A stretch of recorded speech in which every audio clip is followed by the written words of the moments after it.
Welcome to wherever you are in the world.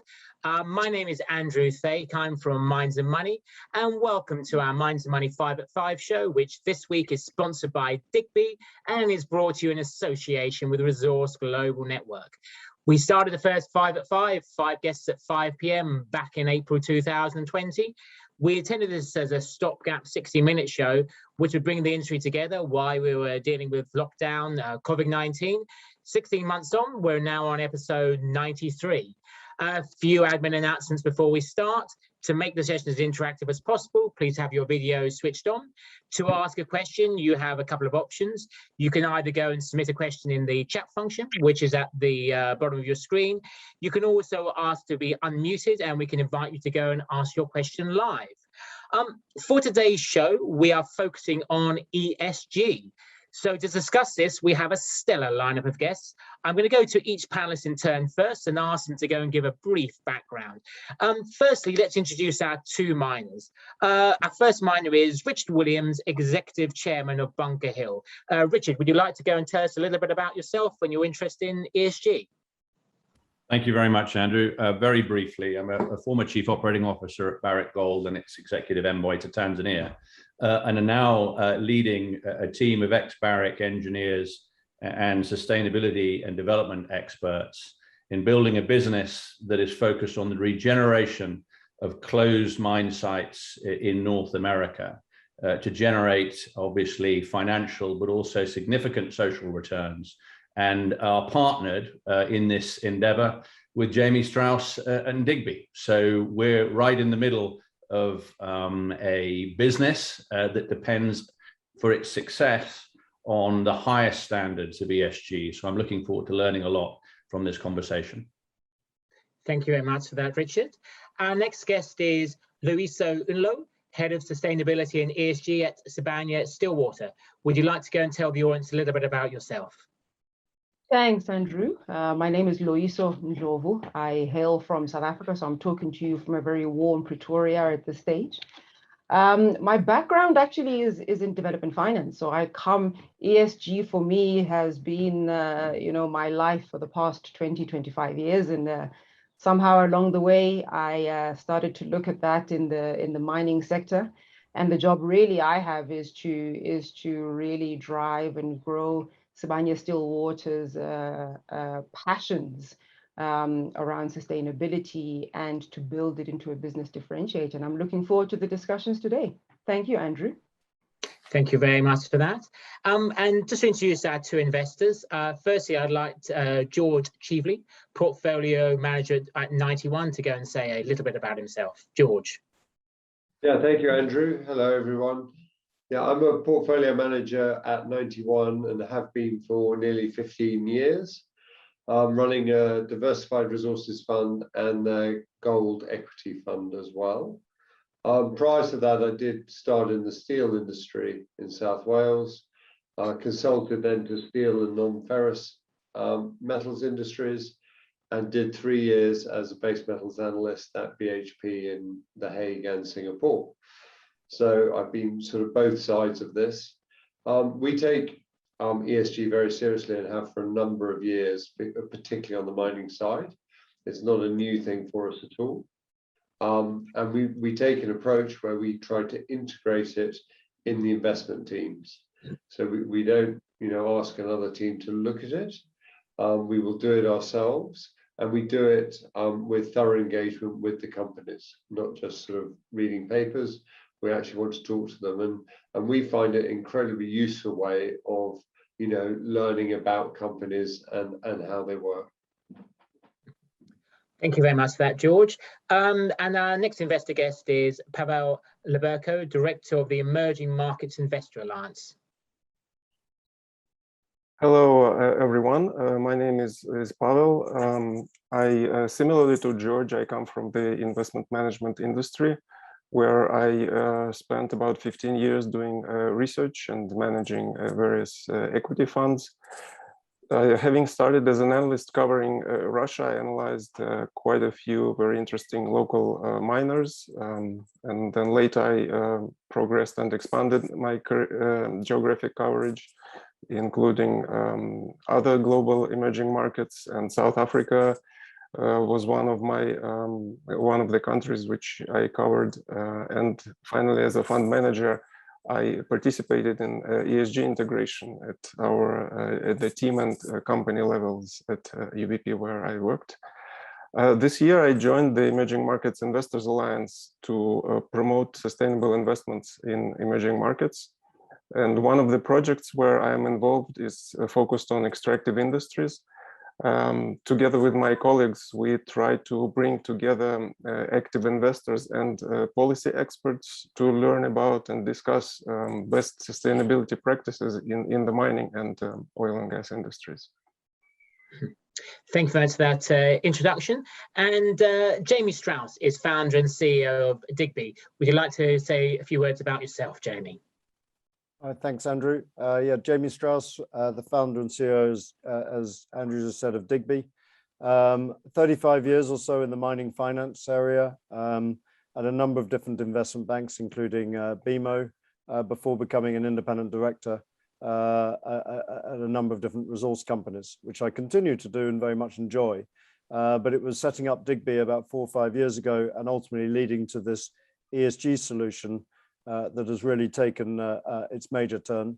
And in principle, Digbee ESG was encouraged by a number of different leading stakeholders to address a large conundrum in the mining space with regards to ESG, how to incorporate it in a harmonized way so that the industry can benefit by improving its perception, building on its action over the last 20 years, and ultimately communicating that to all different stakeholders in the world. Thanks, Andrew. And just as a follow-up question, your title of this week's 5 at 5, ESG, the bridge between miners and investors. How can ESG act as a bridge between mining companies and investors?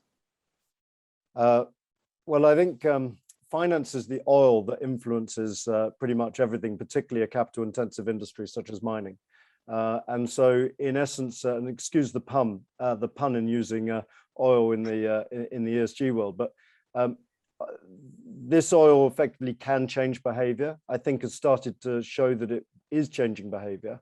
But equally important, ESG is a form of transparency in many different ways and disclosure, and having that transparency and allows a mining company to communicate what it is doing on the ground to its stakeholders, and particularly to the investing world where that capital comes from. You know, there are over 30 different topics within, if you take the MSCI universe of ESG, there are over 30 different topics, or I think there are 35 topics of which a typical mining company would relate to 30. How does a mining company communicate that to its investors and have that engagement is very, very difficult, particularly for some of the smaller groups that don't have the resources and everything there. So if you can harmonize and bring that together and begin to encourage that engagement with the investors, you can then begin to really action change from that. I should add that the investment community is changing all the time, and one part of the investment community is the stewardship team in some of these larger investors. And it's not just the fund managers, it's also the stewardship teams that one has to engage with in order to effectively move potential investment forward. Further than that, there are pools of capital which are, frankly, this industry have been missing out on. I think my numbers are right by saying there's over $100 billion worth of green bonds issued a quarter at the moment, and the total green bond issuance into the mining industry, I think, totals just $4 billion. And therefore, this industry is missing out a huge amount of opportunity to develop mines. Bunker Hill, for instance, is trying to regenerate a number of different old mines, and quite possibly has the potential to go out and access the green bond market. The problem is the dirty word of mining needs to be addressed, that we need to prove our commitment and our conviction in this industry through a means to credibly track it. And so hopefully through Digbee and other means, we can do that, which can effectively create that oil to bridge that gap between the two. Loyiso, do you think there's been enough integration, incorporation of miners' perspectives throughout the shift to ESG? Thanks, Andrew. I mean, I think it's an interesting question that you ask, because in a sense, my view on it is that mining and extractive industries have been fundamental to socioeconomic growth actually for a very long time. So in other words, when you are asking a mining organization to consider the social impact of its work, the governance requirements that are needed, and the environmental impact, it's been part and parcel of what it does in the nature of its work, in particular in areas that are unequal. So in areas of high inequality, it's what it's always done. So in a sense, it's something that they've always been doing. But my experience also has been that generally speaking, they haven't taken mining companies across. They haven't really taken the time to engage upon what extractive industries have been doing and seek to realign that in a manner that gives the ultimate benefits. Jamie's point on the 4 billion is absolutely spot on. When you think about the potential socio-economic, governance potential and environmental impact of the extractive industry players, and you look, and I'm going to talk, specifically about the opportunities that come along with concurrent rehabilitation. That alone is a portfolio of work, which is not only significant, but it is in its nature, it talks directly to environmental concerns, social concerns, and structured properly can really give the economic benefit that's needed for. So in short, no, I don't think the industry has been engaged properly. But what I can say to you is that certainly from our side and from the work that we've seen, where you stand at the front and you embrace it as an opportunity is where the biggest difference comes. So if you don't look at it as a compliance issue, and you look at it as a potential way to grow a new business, is where you find the biggest benefit and difference. Thanks, Andrew. Mm-hmm. Thank you very much for that answer. And George, I think I'd like to ask you the same question. Do you think there's been enough integration, incorporation of investor perspectives throughout the shift to ESG? I think there's been quite a lot. I think if you talk about mining specifically, it's been something, I've looked at all the time I've been here, which is 15 years. What has changed is the sort of emphasis, and then we were very focused on health and safety, which still is a big focus. People talked about license to operate, social issues, etc. And I'd come out of a company, BHP, which had a lot of focus on some of these things, not always successfully.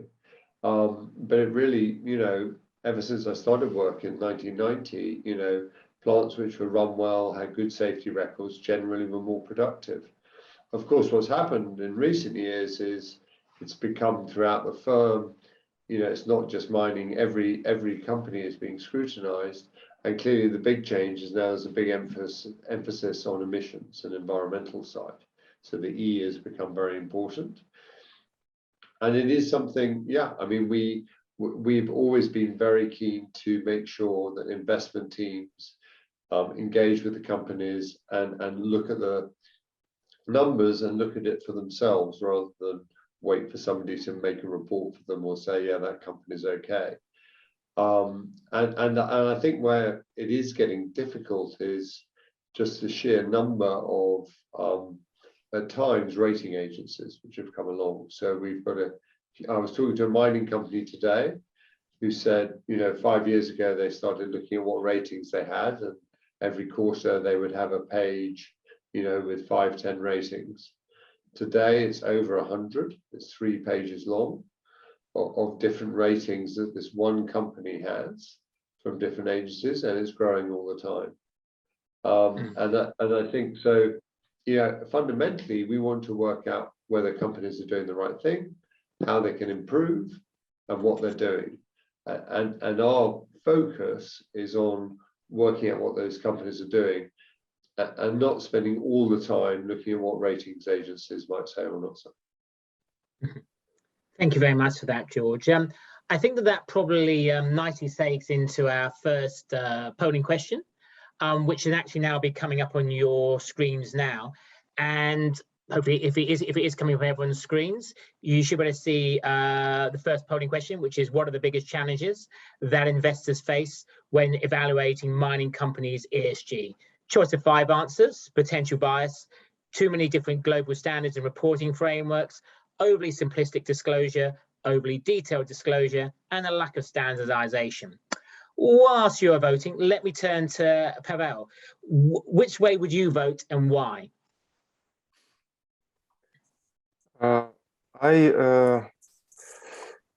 I'm actually thinking about two points, but probably one is a bit more important, which is too many different global standards and reporting frameworks.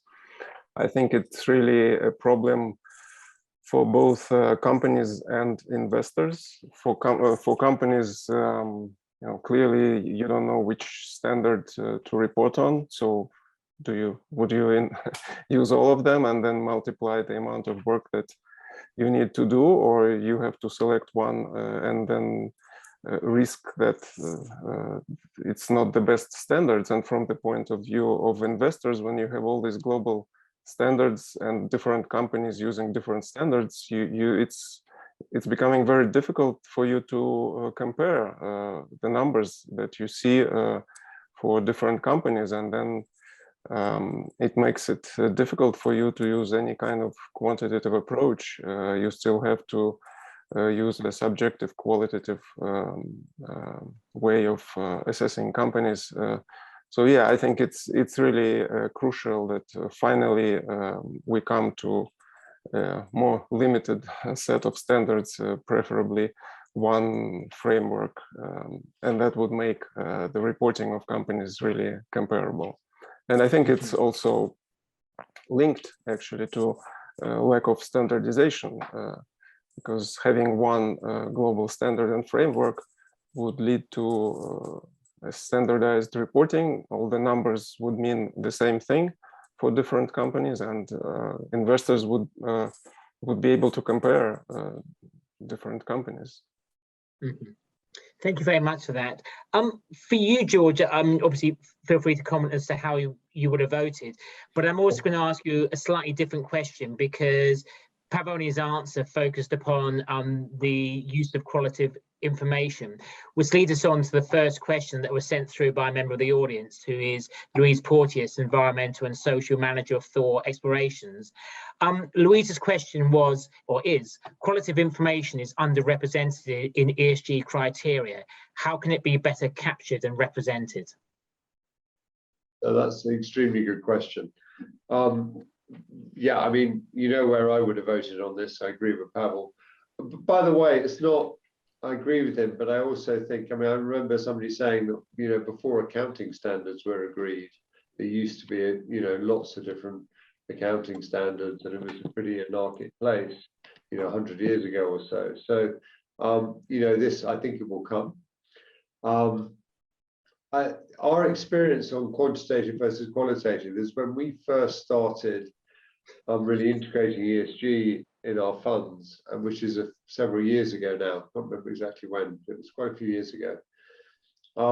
We were scoring our companies, and we had quite a very quantitative sort of methodology where we scored the companies, we put them in quartiles, and those with the, you know, best quartile, we didn't adjust the WACC. Those with the lower quartiles, we adjusted their WACC to increase the risk. It all worked well in theory, but it didn't really satisfy us, because, you know, we kept finding it was a lot of the stuff we were scoring, it was hard to score. And it was really difficult to come up with a quantitative score.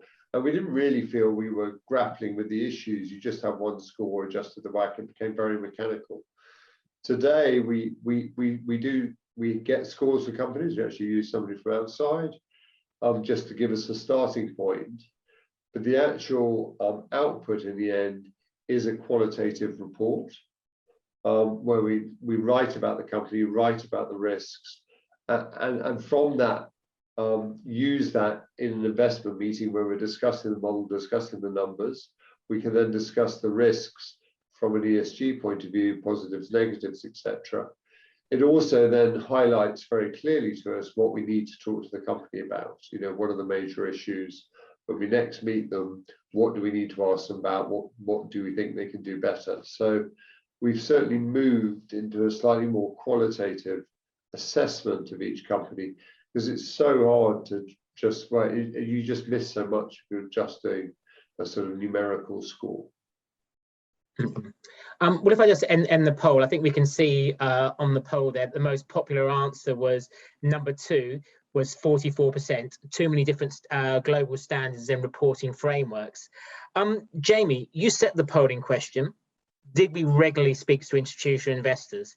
Is this the answer you would have predicted? I think it probably is the one I would have predicted, but I think they're all relevant. I've actually just lost it off my screen, but I think if you take a look at those issues, you know, the reality is that most of the disclosures most of the scoring which is being used these days is based on historical information, publicly available information, which for the mining industry is difficult because the issues that really matter on the ground, and they're not the things which are very easily or haven't over the last few years effectively been published or disclosed. So if you look at all of these issues and you look at it from an objective basis, as George and others have just commented on, we need to be able to get to the heart of some of this stuff relating to all these 30 different topics, and then make it objective. And it's very, very difficult to do it from an algorithm backward-looking approach to really get to that detail in a sector like this. And I think that's why I was challenged by others to effectively come up with a solution to try and harmonize this and ultimately make it more objective in that process. So it probably is the one that I would have probably voted on myself, but I think in most cases that they're all valid actually. I mean, I've looked at the overly simplistic disclosure.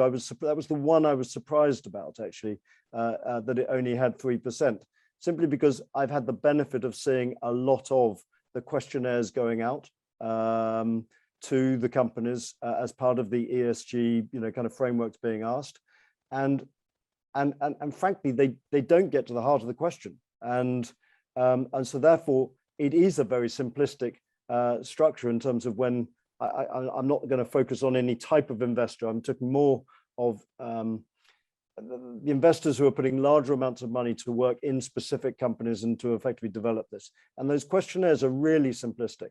And I think that was surprising when I had a look at it. And so I'm surprised particularly that one only got 3% of the vote. But I think I would have gone for the one which others have gone for as well.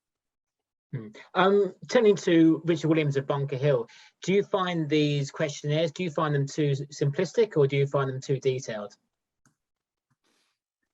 Well, the specifics of Bunker Hill and our relationship with Jamie are helpful here, in that, you know, we took over a site that has an exceedingly toxic brand. It was shut down for environmental mismanagement in 1981 and then was tidied up by the US government thereafter, but not managed well.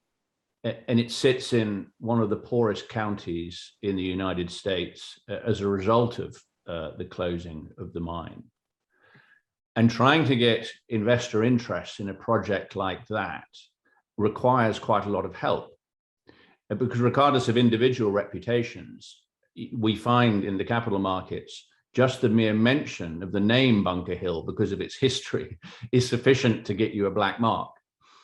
So what we did was we engaged Jamie, and it's very important, the point he made about forward-looking assistance here, to say, right, we're where we are now, and this is our plan to regenerate not just the mine, but multiple other multiplying businesses, non-mining businesses within our sphere of influence. And Jamie, can you come in and with our tiny team and show where we need to catch up to catch investor attention, and whether we've got the plans in place to do that? And he's very helpfully come in and given a pretty hard audit and a hard grading. We didn't expect to come in at AAA, quite clearly, given where we are. but with a triple B and a progress report on what we've done to date and a view on what we're about to do, we start feeling we've actually got a meaningful ESG execution plan. But we're not getting that. We're still not getting that attention in the market as a company that is taking this as seriously as others, simply because of this historical legacy issue. So I give that little story not to promote Bunker Hill, although I imagine it's done a little bit of that, but to outline that when you look at these 4 points here, what Jamie's allowed us to do is get to a position where we believe we can present to the market something that's discerning, and understandably and necessarily discerning investment managers can see our way forward. So oversimplistic, we've used Jamie to ensure that our business plan is not presented that way. Mm-hmm. Loyiso, as a mining company, do you think too many mining companies see ESG as a threat or an opportunity? To me, As you know, to actually like both of you, maybe to Loyiso first and then to you, Richard. Yeah, okay. Thanks, Andrew. Look, from my perspective, my observation has been that most extractive industry players see ESG not necessarily as a threat, but certainly something which they need to comply to. I don't think they regard it as a threat because it's something that they've always undertaken in one way or another. But where really the industry has been lacking is in recognizing that underneath the compliance lies an opportunity to reposition the industry completely and find opportunities and strategic opportunities in that space. And when I look at the area of work that Richard is in, and even what we are doing and what other people are doing, certainly the industry has started to say, what are the potential opportunities that this presents for us as a business? Because what they know is that investors and providers of capital, yes, tend to be backward looking. And because actually they don't really understand the full impact of ESG, they are quite binary in the way that they assess risks and opportunities. So we found ourselves in a space as industry where we've had to start redefining what we think the future does or doesn't look like. And those are the people who've really been able to move forward. I wanted to make a comment on the question that you raised to George about what is it that providers of capital are struggling with. And what they struggle with is that they don't know how to include in particular, the social aspects and the governance aspect as an integrated understanding of what it means to the value of an organization. So because there isn't an algorithm, as James says, there isn't a standard way of being able to do it. Either you understand it as a risk, and as a result of that risk, you get your beta, and either you kind of scale down or scale up depending upon what you think the risk is or is not. And of course, that's totally the wrong outcome. Because actually the opportunity is, what is it that organizations are doing to get themselves out of the situations that they are in? Because those are the people that you need to bet on. Those are the ones who have a long-term view for how they see the benefit of what is on the table. Those are the ones, and if you are assessing anything, really what you should be assessing is the extractive industry's ability to be able to execute upon something that they put onto the table as a differentiator and as an assessment. So yeah, for me, it's an opportunity to really change how people understand extractive industry, in particular, because we have assets that we can use, which are far bigger than other people's assets. Thanks. And I think, like, back to you, Richard, with a bit of a comment for myself, is I think that often one of my observations, especially when I speak to juniors who are at sort of the exploration end, they often see ESG as a bit of a pain in the backside, a bit of a tick boxing exercise. You obviously, from your experience at Bunker Hill, completely disagree with that. But what would you say to them to convince them that it is actually an opportunity rather than a threat or a waste of time or a tick box ticking exercise? Yeah. I mean, obviously, for our business plan, ESG standards unlock the value. This is a closed site with a toxic history. If we don't operate at the very front end of what the industry is able to do, and we're learning a lot from other businesses, don't think we're coming up with the ideas, then we're simply not going to be able to generate money from this site. So we see ESG as a source of value. And Loyiso's point about it being a differentiator, what I've observed, and through Barrick and other companies that one's the director of, is that people are aspiring to do this. And I haven't been in the industry long enough, only 15 years, to be able to compare whether that aspiration today is very different to what it was in the past. But I do feel that actually most companies, particularly operating and development companies, that actually have to secure a license, sees ESG as an essential part of that. And those very good companies see it as a source of value. But within those companies, I just wonder whether the incentive schemes, which of course investors take a close interest in, as we all know, and quite rightly so, are geared in the ways that ESG as a source of value is properly rewarded, and whether that can be done. So your point about the exploration teams, as all explorers know, if you find something, you're either developing it and you're going to need more money, or you're going to sell it. But if what you're developing and selling is loaded with risk because you've cut corners environmentally, socially, and elsewhere, its value is reduced significantly at the point of sale or at the point of investment. And so I suspect even the explorer, right out in the middle of nowhere, although he may say it's a bit of a pain, recognizes that the outcome that they seek, which is to create value, will only be maximized if they conduct themselves to the not just the minimum standards, but higher standards than perhaps their forefathers were. But one thing I would say as a sort of ending point on this is, while we're doing all of this, what I haven't seen, and again, it may be because my optic is very narrow and my project is very small, is seeing us be rewarded for best practice. Are we going to get a lower cost of capital for being at the forefront of ESG standards, as observed by Jamie and helped by Jamie and others? And that's a question that I'm interested in hearing what colleagues on the panel think. Jamie, Andrew, if I may I might just touch on a couple of comments Richard's made. I mean, if you go through I'm at a great benefit in being able to talk to the whole industry. Obviously, it's a product that, well, to a large extent, it's a requirement, not so much our business, but ESG disclosure of some form is going to become a requirement for any listed, let alone private and arguably state company. And therefore I get a great benefit of it. And what is really warming is the encouragement that one gets that everybody wants to disclose. The problem is that they just don't know what to disclose because it's been so confusing.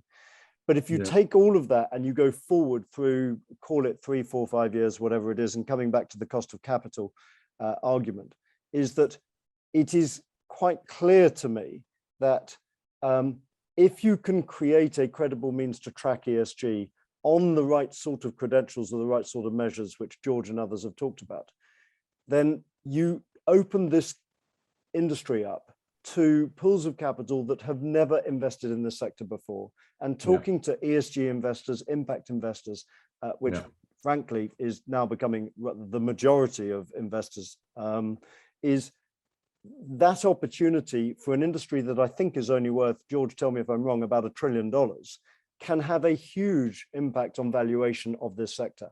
And if you are going to impact the valuation of the sector, then it is clear that those companies that are, shall we say, doing the right thing, disclosing appropriately, making an impact on the ground, are clearly going to be the ones that are going to attract capital against those that do not. So ultimately, this is a virtual circle, and it also goes back into M&A. M&A is the source blood to a lot of it, of this industry. You need to create, we need to have M&A in order for the major companies to fill their coffers with the assets with which they use up. And therefore, they need to have a means. And I'm indebted to Sibanye and other groups who have helped us to make sure that the these frameworks are applicable to producers and others, so that they have a means to credibly track ESG and do some basic due diligence before they effectively go forward with any M&A they decide to go and do. I think in the answer to your question, Loyiso, you touched upon the S of ESG, and there was a question that was sent in beforehand by Giles Bancroft, Director of Godolphin Communications, which question is looking at the S of ESG. Please could the panel set out how they are evaluating the impact of their team's communications with local communities around sites? What improvements could be made to these communications, and how could miners better report on that central S, social element of ESG? Which of our panelists would like to take a bash at answering that?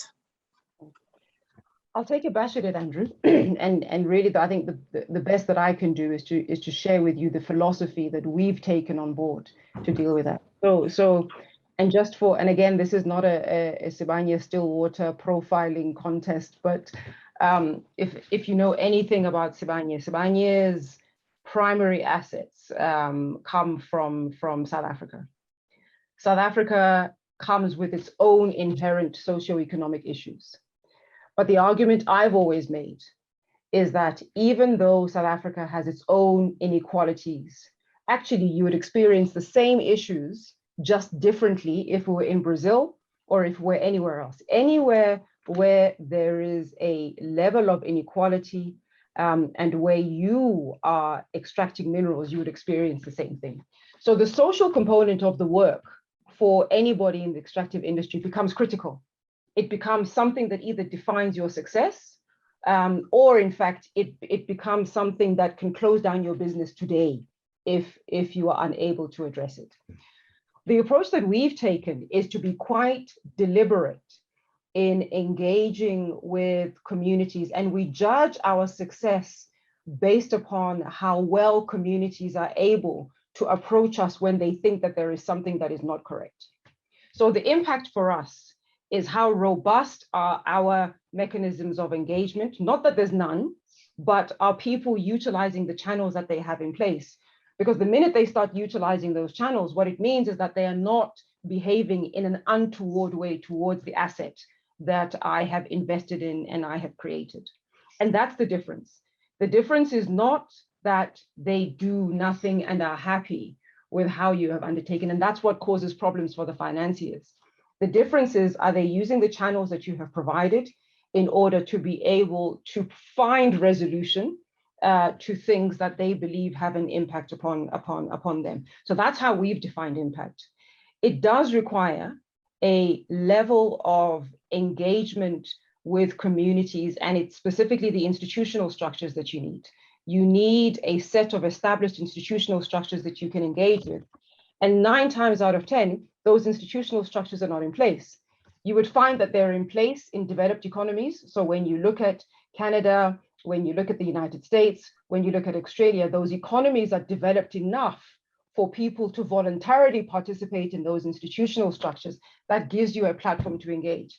Again, if I go and I do my work in Brazil and I do it in Argentina, even Russia for that matter, those institutional structures don't exist. So your ability as an organization to recognize how institutional structures have an impact upon the risk that you experience and how you actually pull together those mechanisms for engagement have a big difference upon impact that you have on the communities and how financiers understand the benefit of what you have invested in. Because the financier has to understand that actually these are investments not only to preserve the asset, but actually they become value accretive outcomes. So they increase in value the stronger and better they are, rather than getting in the way because you are spending lots of money on things which on the face of it are non-value providing. So yeah, it's tough, takes a different type of thinking, but it is not impossible to be able to respond. Thanks, Andrew. Okay. And Andrew, if I may, on the social communication part, it's critical. Again, Bunker's illustrative in this point. You know, this mine ran for 100 years and was shut because of environmental mismanagement. That didn't just affect the economics, it killed a lot of people.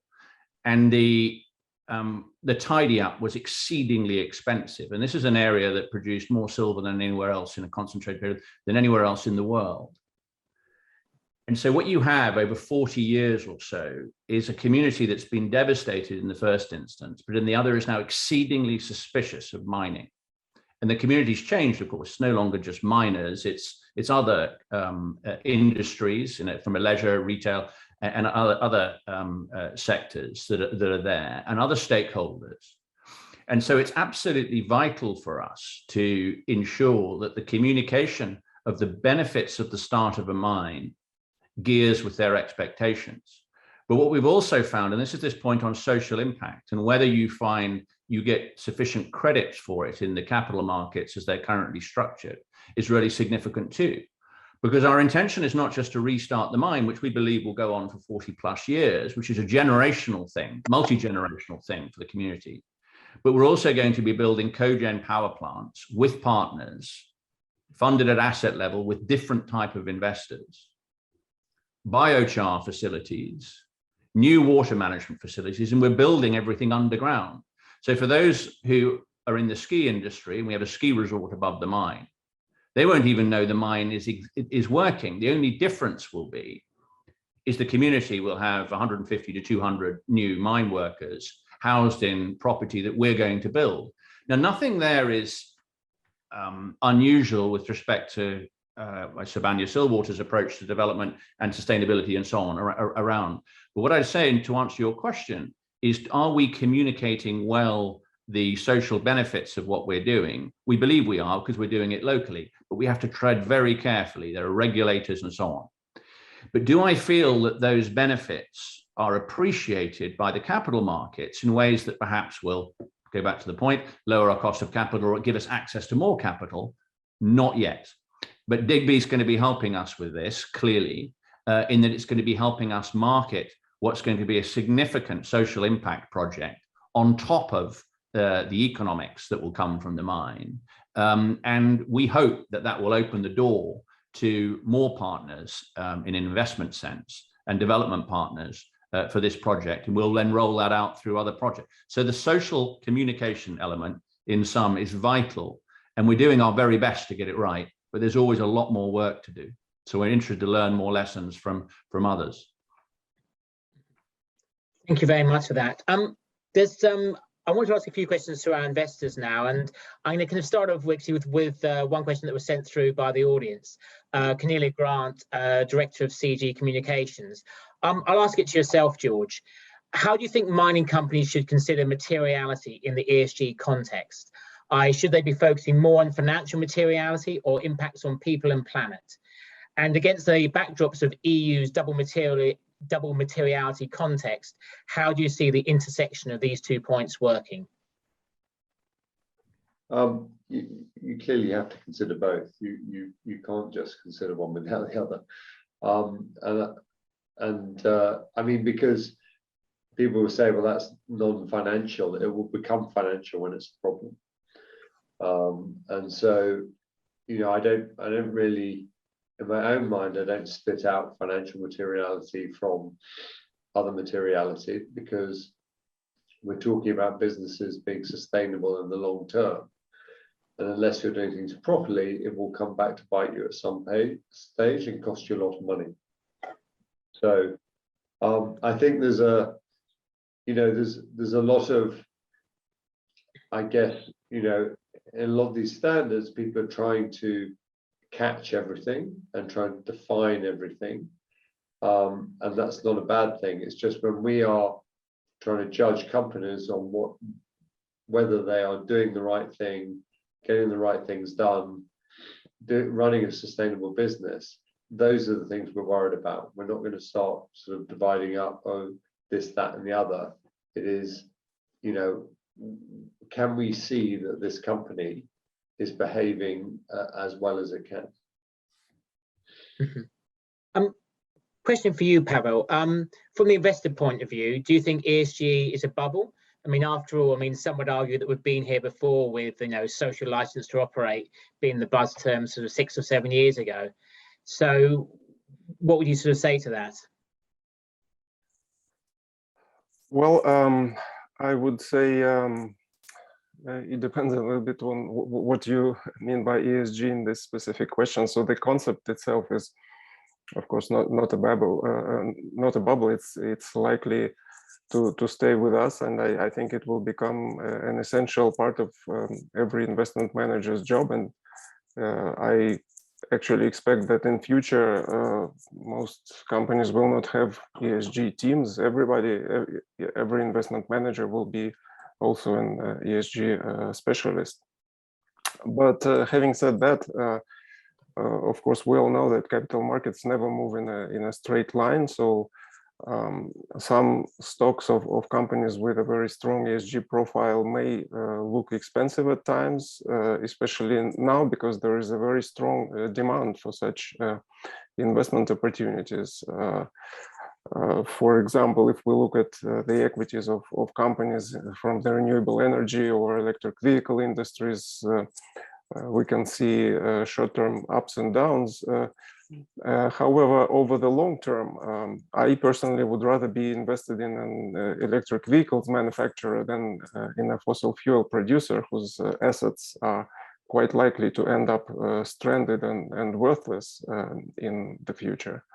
But also, I would make a point. So we shouldn't forget that besides investing in ESG leaders, the best champions of ESG, we can also invest, and maybe we should invest more in companies that are just at the beginning of their journey of improving their ESG practices. And those companies could provide you with better return opportunities, as their current valuations are usually lower. But a patient investor who can consistently engage with the company's management and help it change or improve the business in a sustainable way is likely to be eventually rewarded by the market. Mm-hmm. Okay. And Andrew, can I just chip in one quickly? I just noticed Yulia Cherepanova from Mind Capital wrote, regardless the number of disclosures, templates and standards, they all cover more or less the same topics. And I think that's really important, because I think ultimately we're trying to, as George and Loyiso and Pavel and Richard have all said, is we're just trying to become better companies. We're trying to encourage better practice and the means to communicate that in a way that can then be analyzed. And all of these standards are roughly trying to get to the same end goal. And therefore, we should stop trying to slip up with ourselves on making it so complex and come back to the basics of what ESG is ultimately trying to do. And particularly for smaller companies who don't have the resources to effectively address all of this, to make it in a way that effectively can be applied across the whole sector quickly and relatively simply. I think it was a really good point, rather than trying to overcomplicate it. Sure. I wanted to add one more thing as well, Andrew, to your question on whether it should be the environmental considerations or the social considerations. And it goes back to the point that I made earlier on about the context being everything. Where you operate will determine where your largest risk for continuity will be. And that is what becomes material when you look at the materiality framework. So yes, it will be environmental considerations, social considerations. But if you are undertaking work in Brazil next to the favelas, the social becomes an issue. It becomes your material risk that you need to address very, very quickly. And when you then undertake a comparison between whether my environmental investment takes precedence versus my social, your social will come first, because you will not be able to operate if you don't deal with that on a prioritized basis. Thanks. Mm-hmm. There was actually a question sent in by James Cornier Chisholm, co-owner of Eureka Maps, which actually links in with the environmental side. ESG also has financial implications with respect to how environmental reviews are done pre-project development. No one ever seems to discuss this amongst miners, yet this is becoming an important topic with respect to infrastructure builds that are often associated with mining, as major bank loans for infrastructure often have an environmental assessment process tied to large-scale loans as part of the pre-investment criteria. Would anyone like to comment on that? Yeah, I'm going to respond and be kind of controversial. I think that's a very short-sighted way of looking at things, to be honest. I think it is extremely short-sighted to take a view on environmental impact and the associated cost of a transition as a negative on an investment decision, rather than what it really provides me with is a path for long-term returns upon the investment that I'm making. Is that not why you do it, you know, in the end? So the financing, that what you get out of environmental impact assessment, and but my own view, by the way, is that EIAs are tick boxes. Anybody that wants to undertake a proper understanding of the environmental impact will use an EIA as step number 0.5 and will then do proper work on what is the full environmental impact of the work that I'm undertaking and what is it actually that I want to be able to do if I want to start defining an opportunity. When you look at what it gives you and what you are then able to do with the information that you have, including choice on technologies that you use in order to be able to mitigate, including areas within which you deploy your resources. Actually, it pays for itself way before you've looked at the compliance aspect. It is only those people that look at it as a compliance issue that are going to start complaining about EIAs. Where there is a real issue with EIAs in some environments is really the regulatory issue. So in other words, generally they're not processed properly by government. So there are institutional issues with the governance that goes with it. But if you step away from that and look at it purely as an opportunity to understand better what the quality of your investment is and is not, both from a miner's perspective who is looking at exploring and from the person who's looking to invest, as far as I'm concerned, there's nothing to be talked about. It gives you a path to move forward, and there is a choice that you need to make around how do I best receive returns for the investment that I've made? Finish. James, just to go and give James a right of reply here, James has sort of posted a comment that, are you really talking about class EIAs rather than comprehensive EIAs? Yeah, no, what I was referring to is generally the compliance components that you get with EIAs. And as I said, from where I sit, generally speaking, they can be used as compliance, but when you look at a comprehensive EIA and you look at the benefit that it gives you, that's where the opportunity comes. And the cost that is associated with that, I am saying, actually you get your return on that investment based upon the decisions that you make as you build your business going forward. Okay, thank you very much for that. I think in the interest of time, I'm going to move to our closing polling question, and hopefully the polling question should be coming up now, which is what factors would be key to helping mining companies better engage with investors in regard to ESG? Again, you've got a choice of 5 answers there. And whilst you're voting, I'm going to turn to each of our panelists with a question that comes from Natasha Liddell, who works at Kabanga Nickel. Given that there is so much focus on ESG, which can be very distracting, what is the most important step action every mining company can do now to set themselves up for long-term impactful ESG? So I'm going to turn to each of the panelists in order, and Pavel, what would your answer be? I would say that each company should start with having an ESG strategy and a set of related policies, so because that would be the foundation for future steps, and that would show the direction the company is moving, and that would also, in fact, help the company engage with investors, because that would be a starting point for for the discussions. And in fact, I think that investors as partners of the management could help in building such ESG strategies. They could communicate directly, or they could use platforms such as, for example, the one that the Emerging Markets Investors Alliance is offering. We're bringing together companies and investors and helping them discuss different issues, including how to devise a good ESG strategy based on best practices, and then how to implement it. So yes, my answer is the first step is to build an ESG strategy and then build policies related to that. George? I certainly agree with Pavel. You need a strategy, and you need to. I think companies need to strategy. They need to be fully committed. I think sometimes I see companies who are sort of almost wary of collecting data because they're worried that will commit them to things, or there's even legal issues, etc. I think actually they should be, if they're not doing it already, make sure they are recording what is happening.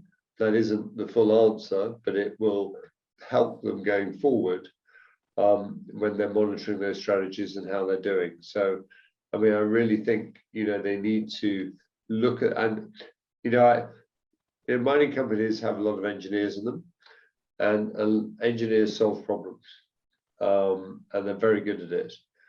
The problem with this problem is it's not really solvable. It's something you have to continually do. And I think you need to go in with that mindset that this is, it is going to change, it's going to evolve and whatever, but if you've got the baseline, you've got a strategy, and you've got the data to monitor against, then I think you can, make progress. I also think companies, if they're doing that, need to be prepared to stand up for themselves and argue with some of the people who will come in and shout at them and tell them they're doing the wrong thing. And if they've got that data and they've got a good strategy, they're in a much better position to stand up to some people who think, they just want to tell mining companies what to do. Richard? I'll try and add to the two very good answers there. Perhaps in that I'll double down on the point that the strategy has to articulate why being good at ESG is going to create more value. And that's Loyiso's differentiator point.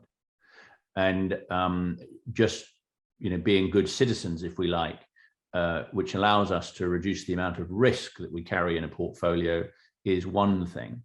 But I think those green bond providers are asking for more than that. They're asking for more of a positive impact than just the profitable sale of metal in a way that doesn't damage the environment. So I'm quite interested in seeing where ESG strategy goes beyond just the delivery of financial returns into what Loyiso was saying, which is the social benefits of mining beyond the life of mine and beyond the boundaries of mine. I think that's one point. I think the other thing, to double down on George's point about transparency, there is understandably a need to manage transparency in ways that balance risk with disclosure. And every company struggles with this. And when you're a large company and you've got a lot of legacy issues that you're turning over and trying to improve, you've got to be intelligent about the transparency, as I remember quite well, as George knows. But within that too, you've then got this issue associated with incentives. And again, I threw that in a little bit earlier, is how are companies incentivizing their people in a positive sense and then in a prohibitive sense to continually do the right thing. And then the final part, when one looks in from the outside to companies, and we're benefiting from this as a strategy, is what is their real plan for benefits beyond mine closure? And how are they managing those asset retirement obligations plus? Because again, the industry tends to consume and stop. But obviously, a lot in the industry are looking at how they can do better than that. And so I throw all those things in as to hopefully add to the good answers that Pavel and George have given. Mm-hmm. What would your answer or thoughts be, Loyiso? No, I think I was covered by everybody else. For me, top of the list is really getting an understanding that ESG is not a byline. It's not some parallel process that you are engaged in, which talks directly to the strategy. But it is not an ESG strategy. It is, how is it that I'm going to build this business based upon the environment, social, and governance components. And the second one is data. Data. I think there are a lot of things that we don't understand about how we do business. And it's only when you start to get granular with your business that you are able to be better informed around what happens going forward. And that's why engineers are so bad at it, by the way, Georgia. You know, engineers think that they can solve a problem once. You look at it and you're like, yeah, I'll turn it around. And no, my friend, this is not the way it works. So it does take a very different type of focus and identification of what you think that end goal will be. You begin with the end in mind. It really is that simple, and work backwards. And hopefully now we're there to, I'm actually sharing the results on the screen. So it should hopefully say that the most popular answer was 42%, a long-term ESG strategy, followed by consistent and comparable disclosure on 24%. I mean, again, sort of Jamie, I don't know if you have anything add to the previous answers that have been given, or any sort of comments on the polling. Is that the answer that you were expecting? Well, I'll just comment on the previous one. I think we all agree that the confusion of ESG, so I'm not going to increase confusion when there have been such good answers already. I would just add one comment, and that is engage internally. I mean, we've seen a lot of examples, or we've seen some very famous examples where there have been some companies very, very committed to ESG, and yet it goes wrong. And some of that reasoning, no doubt, and no doubt it's tied up in things that not everybody is fully aware, is probably internal engagement. And internal engagement can be the thing that frankly can turn a successful policy into successful action, whether it be on the ground or communication to its stakeholders. So it doesn't, I hope that kind of goes alongside everything everybody else has been said.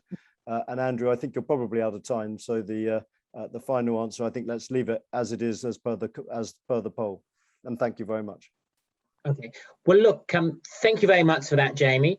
All that remains for me to do is to go and thank our guests, who were Jamie Strauss, founder and CEO of Digby ESG, Richard Williams, executive chairman of Bunker Hill, George Cheveley, portfolio manager of 91, Pavel Laberko, emerging executive director of Emerging Markets Investor Alliance, and Loyiso, head of sustainability and ESG at Sibanye Stillwater.